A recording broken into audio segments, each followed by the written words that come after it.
Hi guys, and welcome to Gin Founder Wine Mastery.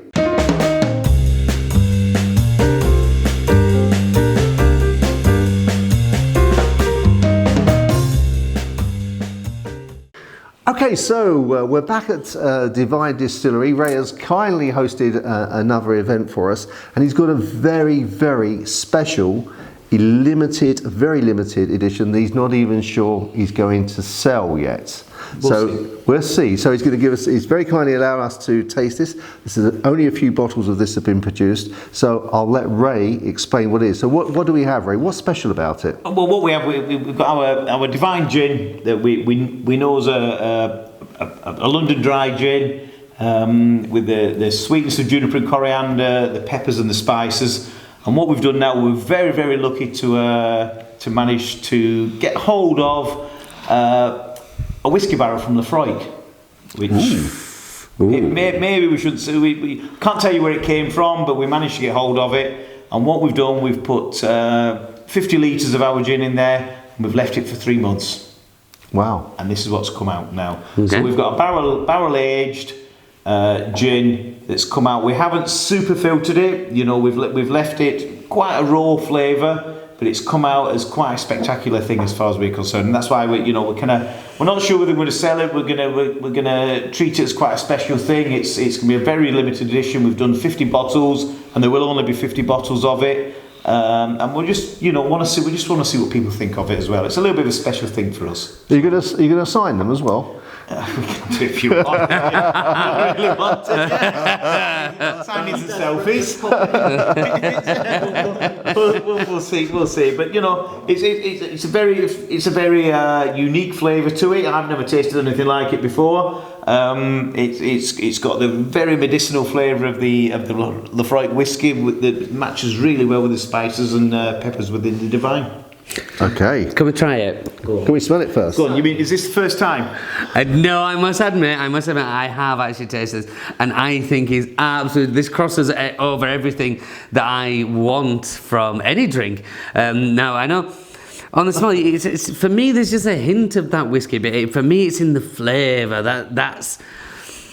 See, the smell to me is whiskey. I get whiskey straight away. For me personally, I get certainly if you look at the way the drink's running down the glass, you get the legs of a whiskey, you get the legs of the Laphroaig. Because Laphroaig's quite a sweet whiskey, even though it has that peaty and smokiness to it. But certainly on the nose, you can tell it's been a peat aged cask. You can certainly tell that. It's worth mentioning that I do really peaty whiskies are my favourite whiskies anyway. You know, it's only very since I started doing the thing. I was one of those people that couldn't even get a whiskey glass near me. I couldn't taste whiskey. The smell used to turn me away straight away. Through this whole gin experience of developing gin flavours and do things, you kind of learn different layers and different things about different things and what to taste, and that's where it's come from. And now. I've not tasted anything like this. No, I don't know whether we'll ever be able to create anything else like this again. Because obviously with the whiskey barrel, it's been used so many times, and I don't know whether each time will be different. Yeah. And I'm not sure whether I'd want to do another one. I quite like the specialness of this, but that's. Yeah. After tasting it, I think you should. Yeah, but it's very easy. It's very easy to say things like that. The actual mechanics of doing things. A very, very different job. Well, I appreciate this, but like on the roof of my palate there is just like it's crying out for more of that. That is. It is nice. It is nice, isn't it? It is nice. It's honestly like just drinking a really smooth scotch. Yeah. If you were to put this in front of, let's say you're having a night in and you put that in front of your friends, what do you think they would make of it, or what would you, because that? Well, what would you present it as? Would you present it as a whiskey, or would you present it as a gin? I personally would present that as a whiskey. I know you guys are talking, you got more gin on the palate, but I personally would present what would that. you say? I would go kind of a crossover personally. I would say this is something right slap bang in the middle, and it's a fantastic spirit. You don't have to necessarily give it a label. You're right. Yeah, I think you're right. Yeah. So it is a gin at its true heart, but then because you've aged it in that whiskey cask for 3 months, as you said, the legal kind of whiskey thing is 3 years in a day to be classified as a whiskey. But this really is that great crossover because it's got that smokiness, it's got the peatiness, but then you transfer into a little bit of the juniper and the classic spices you're talking about in the Divine Gin. Yeah, yeah. It's the nose is very much whiskey, really, really. Yeah, I find it really difficult to explain. Yeah. Really, it's very easy for us to sit. If somebody was to blind taste this, what would they think? I think they'd be confused. Yeah. Yeah, they wouldn't know where, because you do get the sweetness of the juniper and coriander in there, and you do get peppers and spices, but you do get that whiskey. I do like the idea of you saying it doesn't need to be labelled.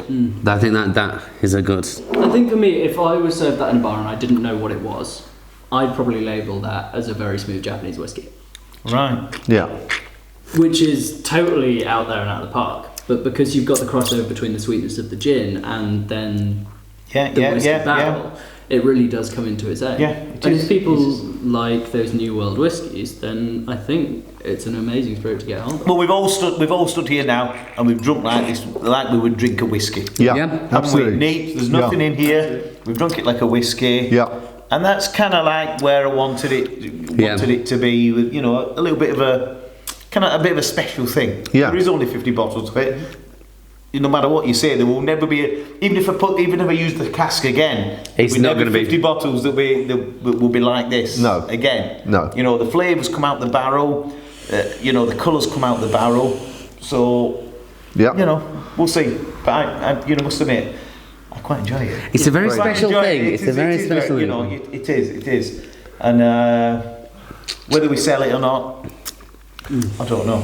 But no, lovely. I'm enjoying that. I don't want to try it with a tonic. I don't want to try it with ice. I just want to. It's just boom. Yeah. As it is. It's not needed. We did a little bit of cocktail this afternoon, didn't we, with it, which was which was lovely, really Yeah, nice. we did the Divine Martini. Martini that was was a crossover that was. between the raspberry and the Oak Barrel aged, and it just really worked well. It kind of gave that hint of a Rob Roy, and just really transitioned in well to complement the gin. Good. Yeah, it's lovely. Well, you know, you guys are the first guys who've tasted it. Well, we're privileged. To you. We are indeed. We're very privileged, yeah. And in all fairness, the labels for it arrived today.